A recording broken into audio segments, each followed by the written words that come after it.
everyone. Welcome to Care Partners Forum. We are reaching you today from Dementia Alliance of North Carolina.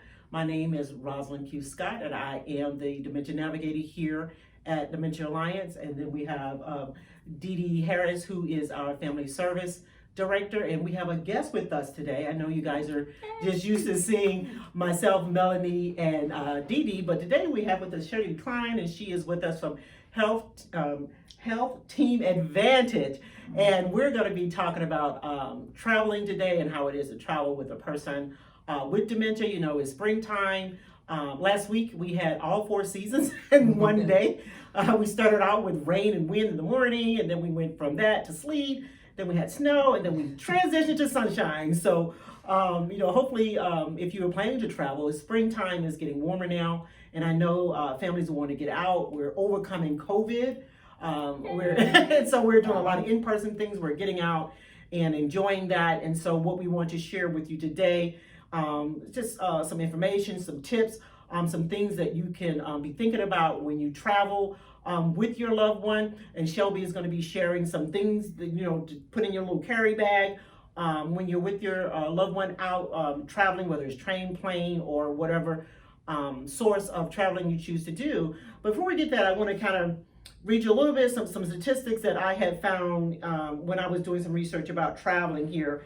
And according to US Us Against Alzheimer's, it says nearly 48% of dementia caregivers found that a loved one had been afraid or overwhelmed by unfamiliar surroundings. And when you take a loved one out and you put them in an environment that they're not familiar with, that can really bring about more pronounced symptoms sometimes, or just new symptoms that you hadn't thought about. 10% said that a loved one had become more anxious in a crowd, which can trigger unexpected or behaviors that you had not seen before in them. And then in addition, 38% of caregivers said their loved ones could no longer physically handle traveling and vacations. Mm-hmm. So all of that makes a difference for a caregiver, where you're taking them to, how they will respond, or even if you could even travel, long distance anymore. Or it may be something as simple as going to a family event, which is right down the street. All of that makes a difference. How you prepare for it makes a difference, and how it impacts you and your loved one makes a difference. Some things that I had found before a trip to consider, like if you're going to travel in a car, maybe have some medications or something that would kind of help calm the person down. Take someone with you when you're traveling. And if you have important documents like passports and things, keep it where you can easily access it. And this last one here that I'm gonna talk about, that's gonna lead into what Shelby is going to share with us, is pack things that a person enjoys. Snacks and all kinds of little things that keep them entertained while you're traveling. So Shelby, tell us what you got for us. Share with us some things that people can take with them, or what information you want to share with us today regarding traveling with a person with dementia. All right. Well, thank y'all so much for having me today. Appreciate it. Mm-hmm. Just want to let you know that I am with Health Team Advantage, and we're a Medicare Advantage company right here in North Carolina. Kind of our tagline is local, reliable, and accessible. We are based primarily here in North Carolina, and we have about 13,000 members, and we're really proud of that. So we always encourage everyone to support local if possible, and we are one of those local companies. So if you need more information, just go to our website, healthteamadvantage.com. And I wanted to say, on behalf of one of my partners that we work with a nonprofit group in Greensboro called Caregiver Connect. And part of this presentation was based on me and the executive director, Alexis Williams, coming up with some different programs and things to talk about to her support groups. So I just wanted to give her a shout out and let her know that we appreciate her and we miss you, Alexis, but thank you so much for partnering with all of us on this project. Most definitely. So by background, I'm a recreation therapist, and many people say, what in the world is a recreation therapist? What's the word? Recreation therapist. And my parents want to know why I majored in this. But so basically, kind of how I describe it is a physical therapist helps you get out of bed. An occupational therapist gives you the tools to get out of bed. And a recreation therapist gives you a reason to get out of bed. Oh, nice. I like that. Yeah. And so, You might have to steal that. and so what I like to do is, no matter what age you are, what your diagnosis is that, you know, you can use leisure and recreations as a means to feel better and increase your overall well-being in life. So we love to travel. I've worked in long-term care for a long time, and you know, I took a lot of my residents on outings and on the buses and, you know, different trips. So a lot of this comes from my experience with that, and then also just traveling in general. And we all have traveled, and you know, and knows what it can be an undertaking. And you got young children. Yes, I have young children, and they are it's definitely an experience traveling with them. So we have I want to grab this over here. Move out of your way. So we have affectionately come up with a little box in which we call the travel tub. Oh, okay. And so I will preface this by saying that, you know, these are just things that Alexis and I came up with that we have used and that we felt that would be beneficial and that have worked with some of our clients that we have worked with or your loved ones. Okay. And so I'm just going to go through this really quick. Y'all please stop me if y'all have questions or comments or ideas. And I also wanted to say this. If you have the option when your loved one wakes up in the morning and you know, you can tell, just like kind of with your kids, if it's a good day or a bad day. Right. If they feel like going somewhere or not, if there's an option to reschedule it on a bad day, then I certainly would do that and not push them to travel to a doctor's appointment or something like that. And also, if you know that your loved one is not a morning person, do not schedule a 7 a.m. doctor's appointment. That's very good. I mean, if at all possible. Yeah. You know, if it takes you 2 hours in the morning to get moving, the last thing you want to do is try to rush someone and get them up at 6 to be somewhere at 7. So, you know, go towards what is going to work best for you and your loved one to keep things a little bit smoother from the start. And, you know, so that. Good advice. What we talked to, what was that you said yesterday? What, when, how, what was that? Where, when, how, you know, you have to think about, you know, all those different things when you're thinking about going anywhere. So where are we going? Why are we going? How are we going to do that? So and take it in consideration. So I like that. Well, I like that, and that will lead into my first thing here. So I don't have a copy of this or something to show you, but one thing I used to do when I was driving the bus, I was actually driving the bus, and so I would have 15 residents on the bus. And one thing that I always heard all the time is, you know, after you're in the bus for 10 minutes, well, where are we going? Where are we going? Or I don't have my wallet, or I need money. And, you know, I would say, Rosalind, we're going to lunch. And they were like, oh my gosh, I don't have my wallet, or whatever. So one thing that I did is I just wrote on a little note card, and I taped it to the back of each seat. And it would say, in bold print, it would say, Mr. Williams, we're going to lunch today. Your family knows where you're at. You're safe, and they've already paid for your meal. Wow. And so that's different. After a while, like I would hear residents in the back on the bus when I was driving say, Mr. Williams, I guess we are going to lunch today, and my family's already paid for it. And so it really does work because it has that visual reminder, because they have such short-term memory that, you know, even though you just told them, and you all know from working with people with dementia, that, you know, 5 minutes later, they're going to say the same thing. Well, where are we going? I don't have my wallet. Well, then they have a visual representation to look at it, and it kind of just makes them feel a little bit more secure. Wow. So you can do that in your own car, or if they're in the back seat, you know, you can tape it to the back seat, you know, just something, and that is just something really, really simple that you can do, especially if it's a longer trip. You know, you'll get asked that a whole bunch of times. And you know, and you want to have them feel a little bit secure so they can visually see what they're doing. Of course. Second thing is that we all know the power of music. We Yes, know we the do. power of music. Think about it every day. And the music and memory program y'all have is great. Right. But if you are able to incorporate music into your ride, most cars now you can plug up, have a playlist, you can have a CD or something, but utilize music to your advantage in the car. Right. And maybe not, sometimes even books on tape, you know, if they like something like that, or just something, sing along with them, you know, things like that. That is awesome, but definitely utilize that to your, Like that. to your advantage when you're driving. That's awesome. Okay, so a few other things I just wanted to show you is that you can sit this box like right in your back seat or something that you can kind of easily grab things out of. You can tell when people are getting agitated or, you know, just getting restless of being in the car. So these are all things that I would recommend that you kind of leave in the car. You know, a lot of times now, I know with COVID, still some doctor's appointments, they won't let you go into the waiting area and sit and wait. So you pull up to the parking spot and then they will call you and say, you know, text this number when you're here or call this number and check in. So then sometimes you're still waiting in the car for 15 minutes before you get called back. And that annoys me. And I'm like, okay, what am I going to do? And, you know, a loved one may not know how to work a phone or which is what primarily we're all going to do is be on our phone. So this is just something that, again, in those kinds of situations, if you're waiting in the drive-through at Cookout that takes forever, or you're in the pharmacy drive-through, you know, not just necessarily traveling, but just being in the car in general for you know, for agitation and stuff like that. But we all see this all the time in the news these days. These are adult coloring books.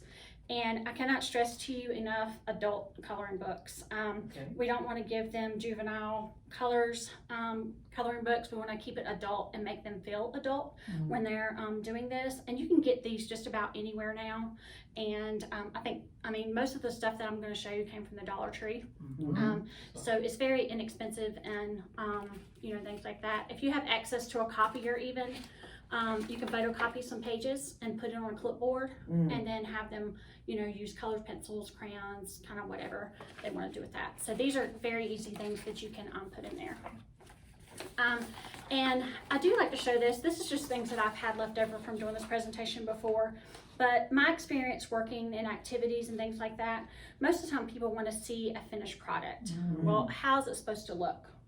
I'm not sure how it's supposed to look. Well, I do print a coloring sheet that's already done and then give them one, because sometimes people just, you know, cognitively don't know where to start when they're doing something. But if they have something to go by, then they're more than likely not to copy it, but just say, oh, it's supposed to look like this, or it's supposed to look like this. So, you know, this is just another good reminder to have, is that if you have a lower functioning resident, something like this will be easier than giving them a complicated coloring sheet. Visual cues. Good job. Design design programs are like that too, where I mean, it gives you something visual to look at. That's great. I didn't think about that. I didn't mean either. Yeah, I think we all, especially someone with short-term memory, you know, having a visual cue to look at is so important, because, you know, sometimes even when I'm doing the wine and design things, I'm like, now what are we supposed to do again? Like, I need to go and look at it again and have a reference to. I remember that experience. Well, I think the thing of it is even with dementia or not dementia, we all have different learning styles of how we do things. Very good and point. So some people are more visual, and it just helps them. To have what you're doing is you've got some options here too, to give for people to try. And if it's your loved one, you probably know what works best for them. That's great. Okay, and the next thing I wanted to show you, you remember when you were a child and you played that game I Spy? You know, no, but okay. Or I don't know if anybody has seen the travel bingo games and things like that. I printed this off because we were doing a segment on Thanksgiving Day, and this was like a TV scavenger hunt for Macy's Thanksgiving Parade. Okay. So they had to cut off, like every time they seen a clown, they marked it off. But my recommendation would be, if you are traveling in the car, and depending upon your cognitive level of your loved one, you can just write it on a sheet of paper and say, Dad, can you help me find these things, and just mark them off when we're riding. So a fire truck, a bus, a stop sign, you know, and you'll know if you're on I-40 or if you're riding the back roads in your community, you know, kind of what to put down. A horse. a school, Yeah. you know, things like that. And so that gives them something to go back and say, okay, I only got one more to do. I need this one to do. So it also has talking points. Dad, do you remember that time that we rode a horse or went to that horse farm or something like that? You know, it gives you something to talk about. Okay.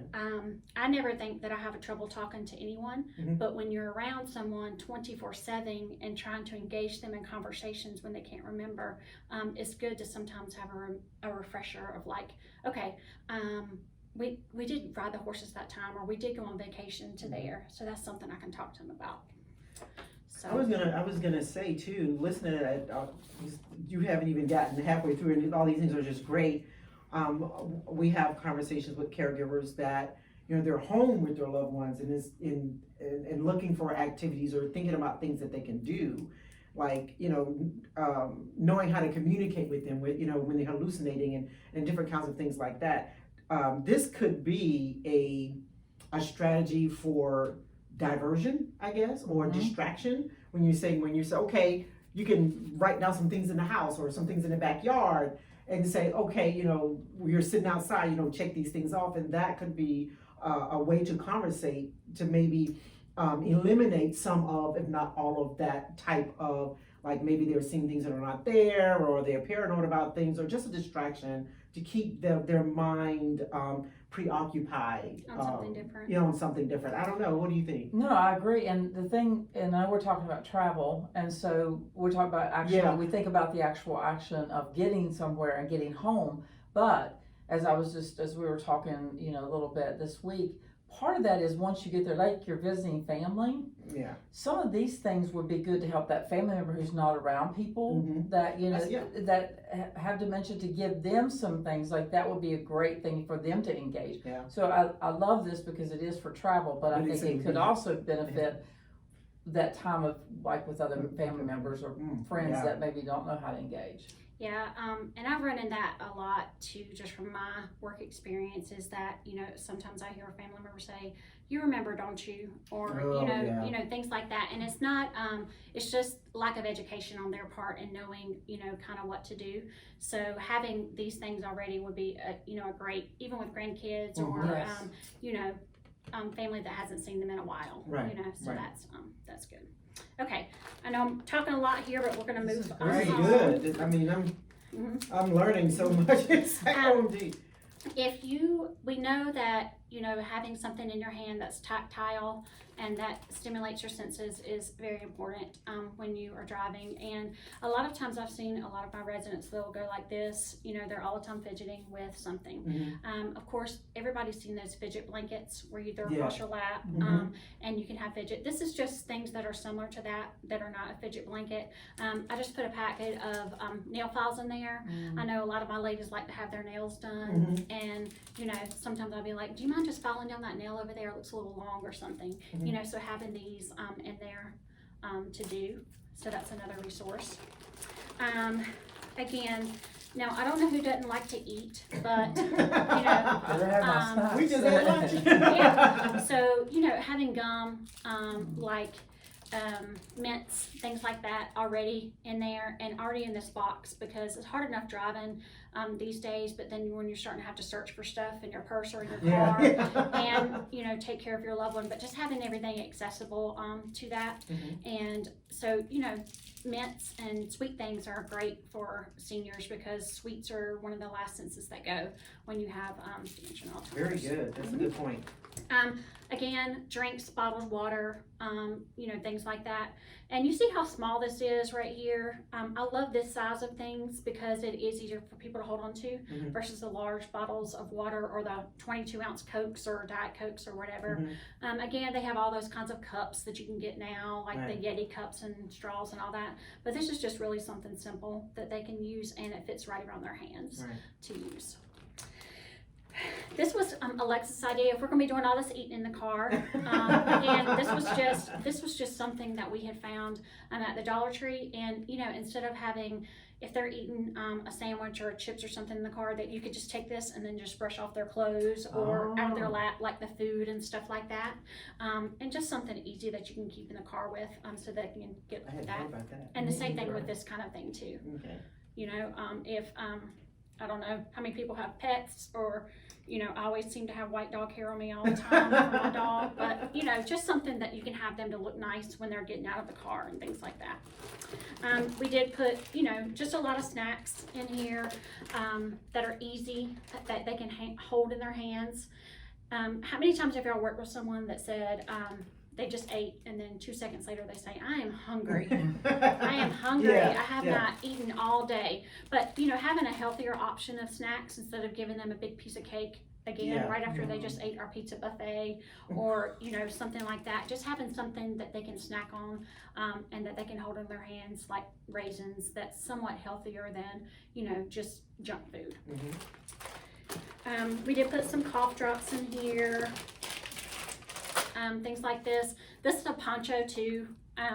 It's hard enough walking with someone if they have a umbrella and you're walking out in the rain, but having a poncho if you need to get out of the car or something. But again, this is just something easy from the Dollar Tree that can kind of help them stay a little drier if you're over there. Let's see, we put chapsticks in here for their mouth. Ladies love lipstick. I used to have all my ladies say, Shelby, you need to put on a little lipstick, or why can't you do this, or why can't you do that? And so just having stuff that they're familiar with, and maybe their own like red lipstick or something like that. Again, mints. And here's another option to the drinks, juice box, because they are again easy to hold. It's not too much in there. Things like that. We had talked about this earlier, kind of a little bit about a change of clothes, but if they do wear protective undergarments, like, it's always good to have extra of those things in there. I like that word, protective undergarments. Yes.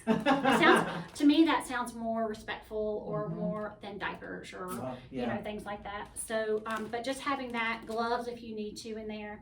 And sometimes if you know that you're gonna be traveling for a long time, you can even double up on like your Depends or your briefs if they are frequent, have accidents that are frequent.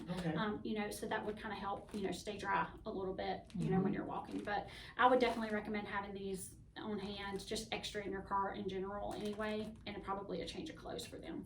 And so now you have talk about this in the bag. So that would be just the bag would be just something to dispose of the Depends and stuff like that. And then I did put gloves in here too, because we all know the importance of gloves, especially this day and time.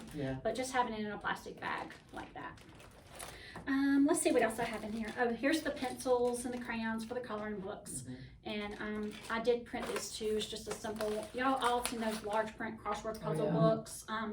The Sudokus, I can't do those, but somebody might really be into all of that. But just having sharpened pencils, colored pencils, crayons, things like that. I've had better experience, honestly, with the colored pencils, just because they're easier to hold on to, because they're a little bit longer, and they don't seem as childlike, to some of the seniors. So you can get those at the Dollar Tree too. Let's see, notepads. It's so amazing when you give someone who you may not think that they can remember to write, or something like that, or draw, and give them the free rein to do that, of what they can come up with. So I used to have a gentleman that I worked with, for example. He was an accountant his whole life, and so I printed off an Excel spreadsheet, like a fake budget or something like that. And whenever we would go somewhere, I'm like, I would say, Mr. Williams, would you mind just checking over this and reviewing this budget for me? And I would really appreciate it so much. And so I handed him the little spreadsheet, and the whole time he was so engaged with that. I had an English teacher that I would print off. This was when I was in college. And she really helped me a lot. Like, I'd be like, can you review this paper for me? And you would not believe, like, all the red marks and the grammar and things like that. But just something that is very specific to that person. If you know that they can enjoy that. But just having a simple notepad in there, that's always great. A few other things, obviously, tissues, Kleenex. You want to have that in there, and wipes. Now they have the travel size of everything that you can put in there, and these are just great to have anyway, no matter what. Teas, you can stop and get through the drive-thru. You can get a hot cup of coffee or a hot cup of water, and then put teas. But I don't know too many fast food places that serve hot tea. No, You know, coffee. yeah, unless you go to like a Starbucks or something like Yeah. that. But, you know, if it's certain preferences that your loved one likes, just try to have those if they're able to be accommodated with, you know, in your bag. And then I put a few medicines in here, but, you know, just obviously, check with your doctor, you know, your loved one, what you eat, if they need Tums or Alka-Seltzer or stuff like that. You know, you want to know. Sometimes they have a hard time asking or telling you what's wrong. But if you know that after they eat spaghetti that they get heartburn, just I'll try to prevent all that stuff or have that on hand, because that can cause behaviors and acting out and all that kind of stuff. Exactly. And then first aid kit for obvious reasons, just Band-Aids like Neosporin, stuff like that, if something were to happen. And the last thing that I wanted to touch on was a photo album. And I say this because, and you want to have a photo album of memories of whatever their headspace is in. So we don't want to have pictures of them at age when they are 92 years old, maybe when they're in their 20s. If you have pictures of them when they were married or their kids when they were little, and you can put all these pictures in here and just have them flip through it and look at it and say, Dad, do you remember this? Do you remember this? So this is something that can really engage them and keep them engaged in that. Conversation. A couple of people that I've worked with before, I didn't have any pictures of them, but I knew that they love kids and they love babies. I went straight to Google and printed off, you know, baby pictures of kids laughing and smiling. And so I would have my ladies flip through and say, oh, is that your baby? Look at her. And I would say, oh, what do you think she's doing? Why do you think she looks like that? Or something. And the same thing with pets. So if you know they're a cat person or a dog person, you know, you can just do a simple Google search and you can, I mean, it's just thousands of pictures that show up. Or even if it's a specific like dog brand. Like one lady that I work with loved Dachshunds. I mean, she talked about Dachshunds all the time. So I just did a Google search. Printed out 12 Dachshund pictures and put in here, and that was her kind of her comfort when she was looking. And I would see her lean over and say, "Look at this picture," or you know, and just kind of engage with those kinds of things. So that's kind of our simple travel tub. I don't know how simple that is. I was going to say, I don't know anything that you really forgot. I mean, exactly. Things I would have never thought of. They called it, you guys with this, and I know I was telling Dee Dee when I saw this, you know, when you and Alexis did this last holiday, I was just like, that is awesome. Because I would never have thought of some of the things that you guys had to make sure that if you are traveling, your loved one is comfortable when you're traveling with someone with a dementia diagnosis. And as I was saying before, it's multifaceted. You know, you can, you know, all these things you can, when you're at home, you can probably do some of these things. When you're traveling on a plane, I'm sure you can do some of these things where you're traveling on a train. And most definitely when you are traveling in a car, to have these things and to keep it in there. That's the thing. Like something as simple as going to the pharmacy and you gotta wait it, because I know when you go to CVS, you're not just gonna roll up in there. Just the 2 or 3 cars that's gonna be ahead of you. You know, and so this it has so many different things that you can do with it, you know, when we're talking about traveling as well. So it's just it's great. And I think too is that we sometimes overthink what we need to do to keep our loved one engaged. It doesn't have to be something that is really complicated or elaborate, or you know, sometimes the simpler is better. And it, you know, when you're talking to someone, you want to use simple, clear words and, you know, things like that. But you also don't want to overwhelm them with such complicated tasks. But they know what to do if they are given one crossword puzzle, or if they're given a picture or a photo album to look through. But not when you give them pictures to cut out to put into the photo album, and to, you know, it's just too many tasks at one time. So just knowing your loved one and what they do, you know, but just think more on simple terms versus like everything being just so complicated. And this is cost effective. You know, I know the fidget blankets are nice, but you know, I know they can you know, be kind of costly. You go to Dollar Tree, and you know, all of this is $1, and you just kind of load up on those things and have that available. Yeah.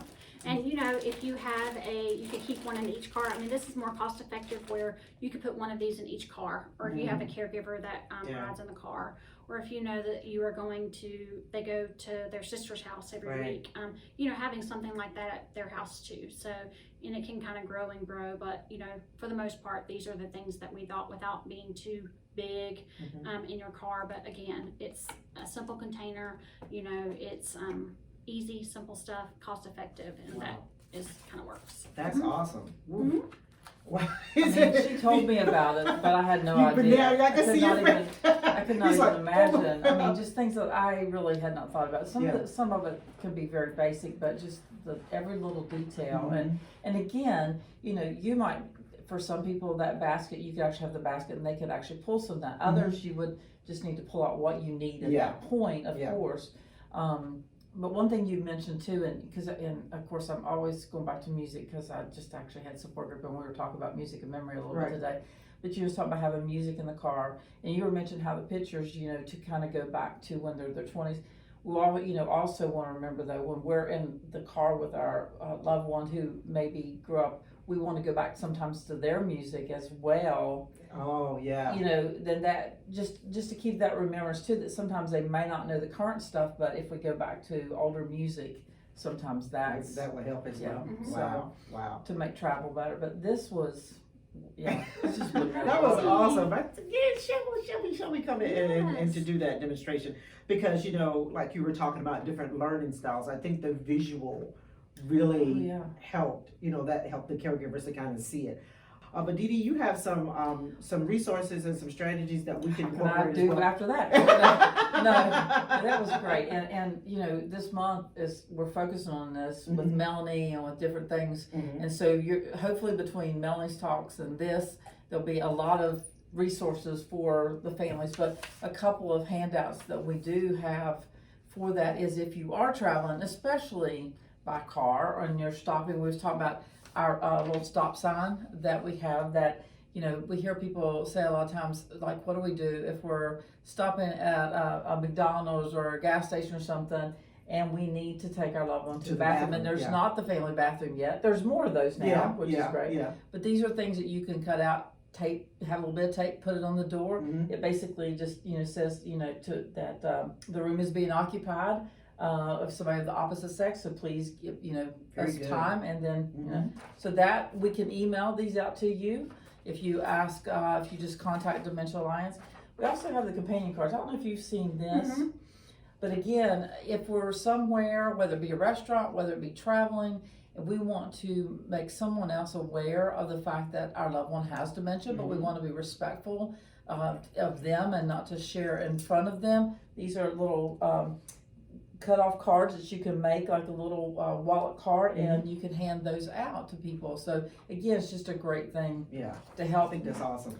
Yeah, and I think too, if you're going to like a nicer restaurant or something like that and you're able to make reservations, what I used to do is say, you know, I'm going to have a group of, you know, individuals with developmental disabilities or memory loss or something. I really need a patient server that can work with us that day, and you know, I'll be the main point of contact for the party, but make sure that we have a patient server and that they know this ahead of time, because again, you don't want to embarrass your loved one, but you also want to be respectful to whoever your waitress is too. Very good. You know, for those kinds of things. That's a great idea. It is. Well, all this comes down to communication. Yeah. I mean, and planning and communication. Yeah. And so that's kind of, you know, exact same thing. If you know you're going to a certain place, who, where, how, you know, then you can plan accordingly. And the people that might be involved in that. So, And so, and then we do have a tips for traveling, which I know we will be posting as well. So we have several things that we have tried to create that gives that. We've learned from other caregivers, but again, if there's more questions about this, of course, call us and we can talk each individual through what their trip plan is. I love these. I really love. I love this the opportunity for us to have these kinds of conversations and talk through these things, so that, you know, like we're not it's not like a presentation, but it's us having a conversation. I know you've worked with families, I work with families. So to know that something, and I say simple, not as simple as travel, but these are things that caregivers caring for individuals with cognitive impairment have to think about, you know, whereas other people, we may not think about that if we're not taking care of someone with a cognitive impairment, just get up and travel. But when you're caring for a person with dementia, traveling with a person really makes a difference, what that look like and what the expectations are. So. And I just kind of wanted to end on my part with this. You know your loved one, and if it gets to a point, do not put the pressure on yourself when they are unable to travel, to force that on yourself or to make them go somewhere. If you are, you can't pick up a wheelchair or a walker, don't try to attempt to take them somewhere by yourself. We all hear the word self-care a lot, but when you're working with your loved one, it's hard to practice that because you want to take care of them too. But just if you're traveling for Christmas for a week somewhere where it's going to be 15 kids and your loved one is doesn't do well in that kind of environment, don't let others put the pressure on you to travel and to do all of that when you know that's not a good situation, and because they will have disruptive behaviors and things like that. So just know when it's not a good time to travel and when it is. Yep. So. Very good. Very good. Any closing remarks? Well, She she did it all. She's done such a good job with this. I totally agree with you. And again, I just had this discussion just a few minutes ago with a couple of families that are planning trips right now. One is getting ready to leave next week for like 10 days with family.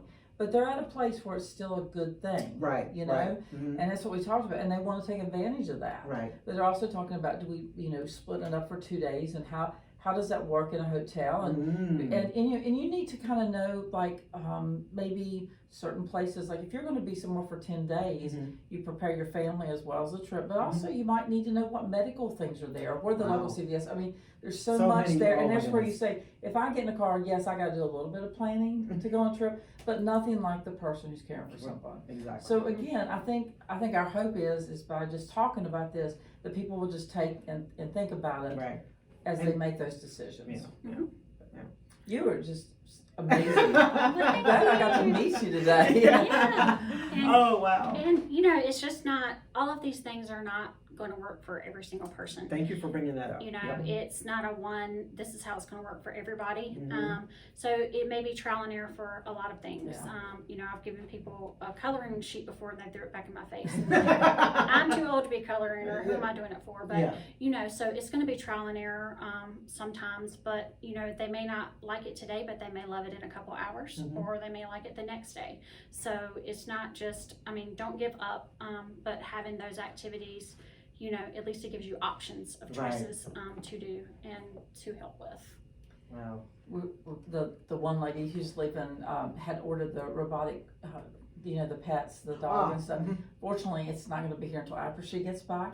But I'm thinking, and for some people, again, later on, again, you put one of those because it feels real to have, we talk about pets being important and having that dog or cat. So there's so many things that can, but like you said, it has to be for that person. Ooh, on that note, I took this, and I've been meaning to tell you guys about this. It's been a month or more.